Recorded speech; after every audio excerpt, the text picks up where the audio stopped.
2月27号周四，8、9第6天 ，Ladies and 乡亲们，请准备好你们的大衣，气温要开始飙升了。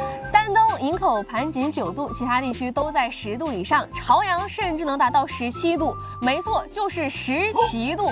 这么重要的事儿，必须得双语播报一下。夜间低温上升同样明显，全省低温都在零下4到零上5度之间。除了抚顺、阜新、铁岭和葫芦岛，其他地区的低温都在零上了。当然了，根据咱以往的经验，冷不冷看西风，暖不暖看清源。西风低温是零下8度，清源是零下2度，可以说基本是告别了数9寒天。不过周四虽然天气暖和，但还是需要关注一下这大风啊，比如沈阳、阜新、盘锦、葫芦岛和营口的风力都可以达到5到6级，阵风7到8级。